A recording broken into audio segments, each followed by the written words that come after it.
Melisandre is one of the most enigmatic and mysterious characters in A Song of Ice and Fire and its TV adaptation, Game of Thrones.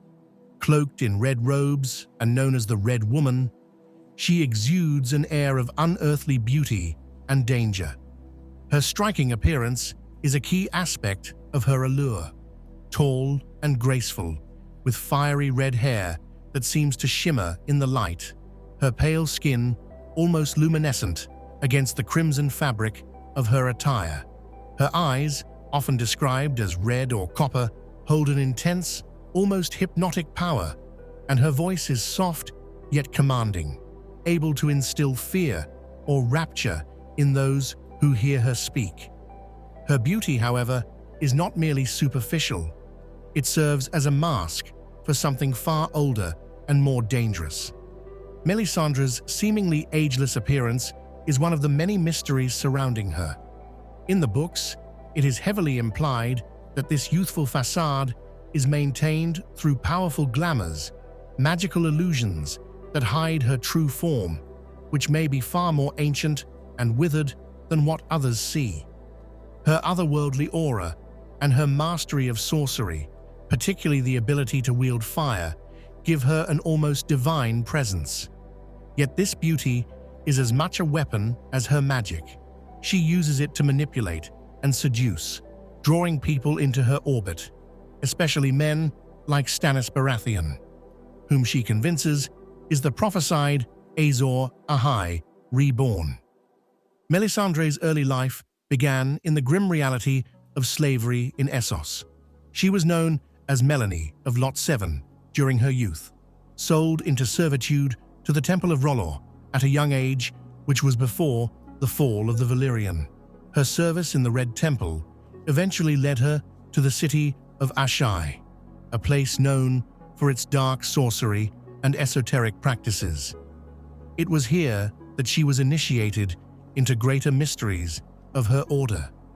She underwent rigorous training, delving into the arcane and dangerous arts associated with the faith. This initiation process not only solidified her faith, but also laid the foundation for her later development as a shadow binder, a discipline learned in the shadowy, perilous streets of Asshai. In Asshai, Melisandre learned the secrets of shadow binding, a forbidden and feared art. Shadow binders wield the powers of darkness and light to create and control shadow assassins. This is seen when she births shadow assassins to eliminate her enemies, such as Renly Baratheon. Melisandre also gained proficiency in various forms of pyromancy, scrying, and glamours, spells that alter appearances. Her ability to perceive visions in flames, though often cryptic, guides her actions. At the Wall, her power increased, allowing her to detect the approach of the White Walkers and perform more intricate spells, such as sending the glamoured Mance Raider to carry out a mission. Melisandre's presence in Westeros is driven by her fervent belief that the kingdom is the epicenter of the ultimate battle between R'hllor and the Great Other, a malevolent deity opposed to R'hllor. She believes Stannis Baratheon is the prophesied hero, Azor Ahai reborn, destined to defeat the darkness. Melisandre possesses an extensive understanding of the Great Other and goes so far as to claim she knows this entity's true name, a knowledge that even other Red Priests seem to lack. Her mission is to guide and support the one she believes to be the champion against the Great Other, shaping the political landscape and urging Westeros to embrace the Lord of Light. Melisandre's mission is as grand and cosmic as it is personal. A devout servant of R'hllor, the Lord of Light, she believes that her purpose is to fight the Great Other, a malevolent god representing darkness and death. She is a fanatic in her belief that the ultimate battle between light and darkness will culminate in Westeros, and that only R'hllor's chosen hero can defeat the darkness. This hero, in her eyes, is Stannis Baratheon, or so she believes for much of the story. Her conviction drives her to engage in extreme acts, such as burning enemies of R'hllor at the stake, birthing shadow assassins to eliminate political rivals, and manipulating key figures in the wars of Westeros to suit her goals. Politically, Melisandre is highly astute. While she claims her only loyalty is to the Lord of Light, her actions are deeply entwined in the power struggles of Westeros. She moves carefully, always aligning herself with those she believes can help her fulfill her divine mission. Her influence over Stannis is undeniable. She uses her beauty, magic, and religious fervor to become his most trusted advisor. Yet despite her deep connection to him, her true loyalty is always to her mission, not to any individual ruler. She shows that while incredibly devout, she will make decisions for political expediency, such as when Jon tells her that the Northerners will not tolerate her burning the old gods, to which she responds that it is not worth her time to do so. She recognizes Stannis' need for the Northern forces and doesn't push for the hardline adoption of the faith of R'hllor like she did on Dragonstone. Her manipulation of the political landscape is a means to an end, as she constantly seeks to position herself and her chosen champions in a place where they can fulfill R'hllor's prophecy. In the books and the show, she holds more power over Stannis than even his wife when it comes to counsel, though truly, Selyse has abdicated much of that power in the relationship when converting to the worship of R'hllor.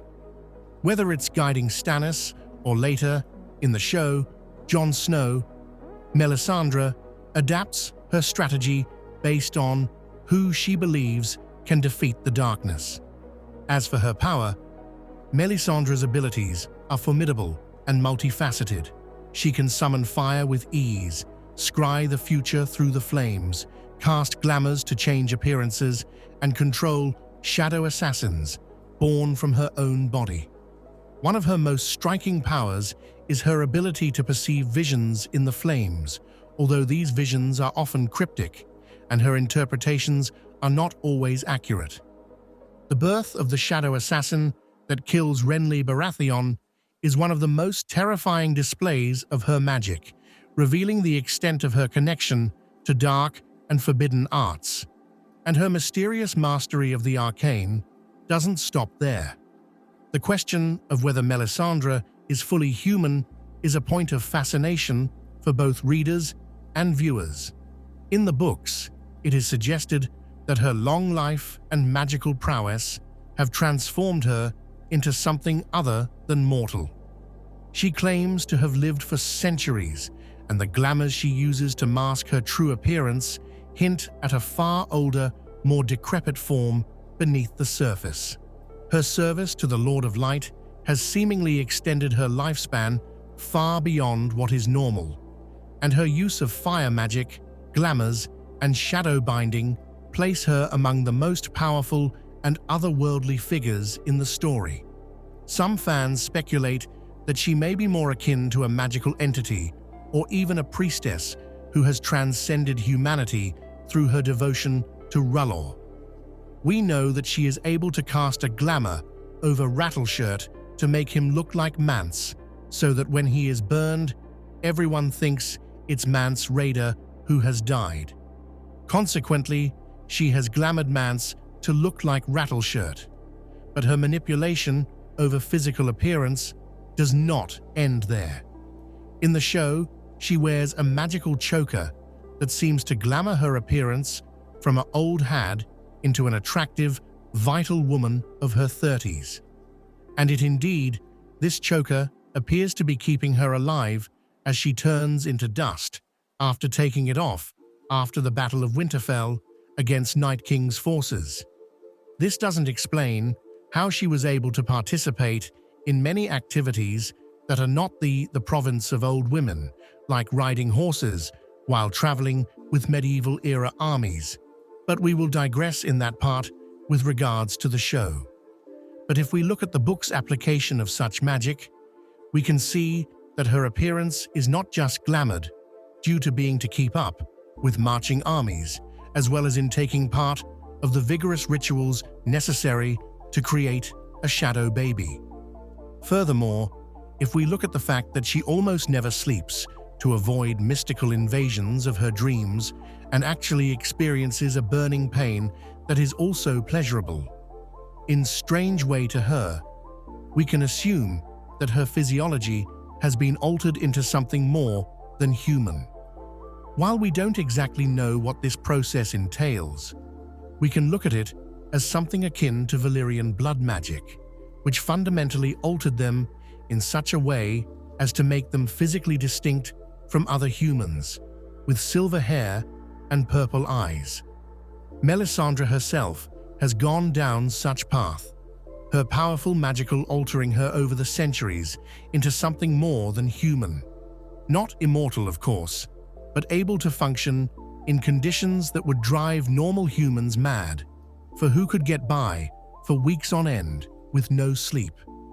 Add this to the fact that her already considerable power is magnified by whatever ancient power sustains the wall, and you can see that at this point in the story, there is more to her than meets the eye, as she is operating on an arcane level few magic users alive are. A few that would be even comparable is Bloodraven, other High Priests Roller, and Shira Seastar, if she is indeed the face behind the Mask of Quaithe. She also demonstrates an ability to raise the dead, as seen in the show when she brings Jon Snow back to life after his murder by the Night's Watch. This suggests her powers may extend to the manipulation of life and death itself, a skill that few other characters possess. Despite all of this, Melisandre is not omnipotent. Her visions can be unclear or misleading, and she herself admits to doubt and fear, particularly as the stakes rise with the coming of winter and the White Walkers.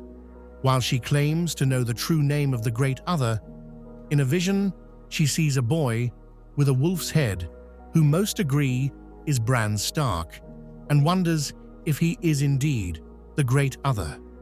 So while it is clear she has the power and access to some higher order of reality, even with all her age, power, and experience, she does walk with certainty in these areas. While her faith in R'hllor is unwavering, she is not immune to the failures of her own interpretations of his will. This makes her a complex figure, one whose immense power is tempered by human flaws and limitations.